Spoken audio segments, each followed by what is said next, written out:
পৃথিবীতে কেউ স্থায়ী হয় না, হোক না সে ফেরাউন কিবা নমরুদ। কেউ ভবে চিরদিন রয় না, কেউ ভবে চিরদিন রয় না। পৃথিবীতে কেউ স্থায়ী হয় না, হোক না সে ফেরাউন কিবা নমরুদ। কেউ ভবে চিরদিন রয় না, কেউ ভবে চিরদিন রয় না।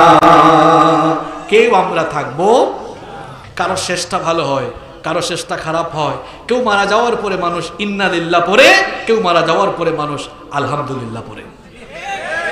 এজন্য কবি বলেছেন, এমন জীবন তুমি করিও গঠন, মরিলে হাসিবে তুমি কাঁদিবে ভুবন।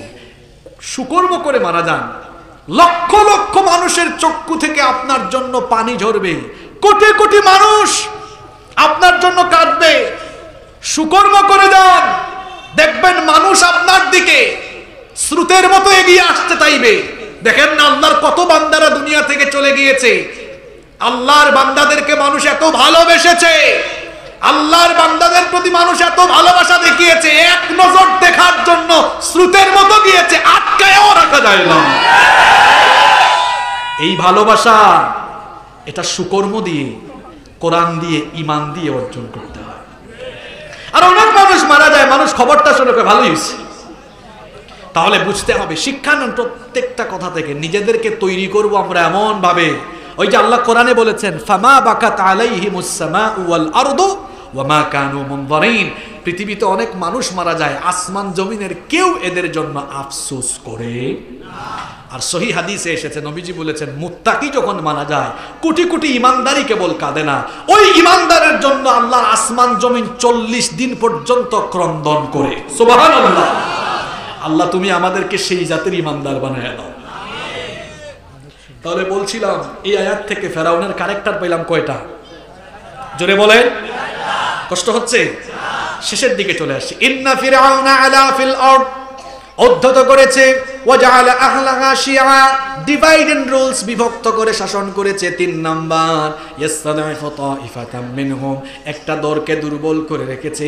আর 4 নম্বরে সেই দলের ইউদাব্বিহু আবনাআহুম ওয়া ইয়াস্তাসহি নিসাআহুম, শিশু ছেলেদেরকে জবাই করেছে আর মেয়েদেরকে বাঁচিয়ে রেখেছে। তার এই কুকর্মগুলো আল্লাহ তাআলা বলছেন, ইন্নাহু কানা মিনাল মুফসিদিন, এগুলো ছিল সন্ত্রাসী কর্মকাণ্ড। এরপরে আয়াতে আল্লাহ বলছেন, ওয়া নুরিদু আন নামুন্না আলাল্লাযীনা ইসতুদঈফু ফিল আরদি ওয়া নাজআলাহুম আইম্মাতাও ওয়া নাজআলাহুমুল ওয়ারিসিন।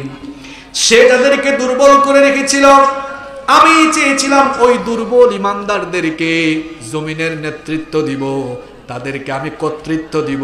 ফেরাউন চেয়েছিল সে কর্তৃত্ব করবে, আর আল্লাহ চেয়েছিলেন তার জমিনে ইমানদারদেরকে নেতৃত্ব কর্তৃত্ব দিতে।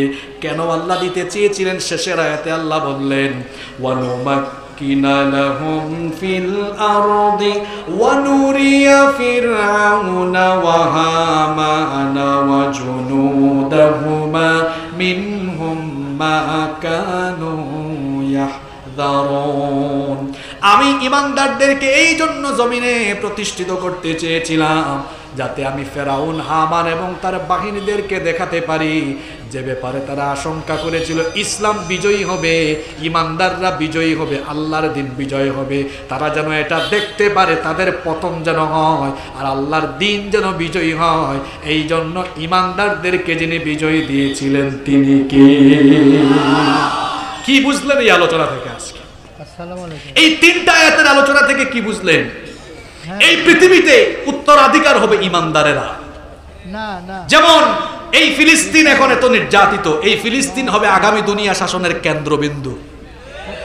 কি বুঝলেন এখান থেকে? আমি তো বাস্তবমুখী ওয়াজ করে গেলাম যে ফিলিস্তিনের উপর এত নির্যাতন হচ্ছে, ইমাম মাহদী আলাইহিস সালাম আসবেন, গোটা পৃথিবীতে খেলাফত কায়েম হবে, আর এই খেলাফতের হেডকোয়ার্টার হবে ফিলিস্তিন। পৃথিবীটা হবে ইমানদার, ইমানদারদের নেতৃত্বে কর্তৃত্বে আসবে। চতুর্দিকে ফেরাউনি ক্যারেক্টার একটা সময় বিলীন হয়ে যাবে, আল্লাহ বিজয় হবে, ইসলামের বিজয় হবে, এতে কোনো সন্দেহ নাই। হোমওয়ার্ক কি?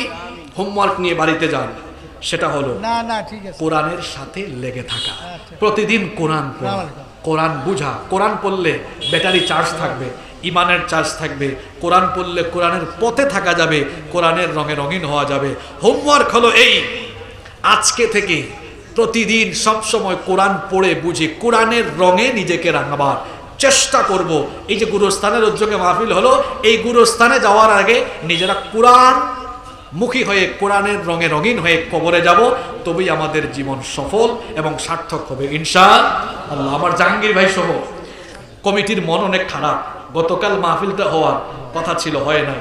আসলে আল্লাহ যা চেয়েছেন তাই হয়েছে। আমরা তো আল্লাহর সিদ্ধান্তের উপরে রাজি খুশি, ঠিক কি না? হয়তো এটার মধ্যেই কোনো কল্যাণ ছিল।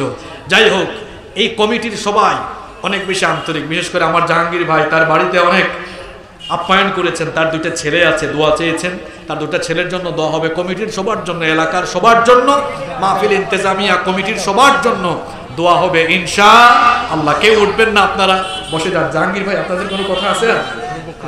অনেক লম্বা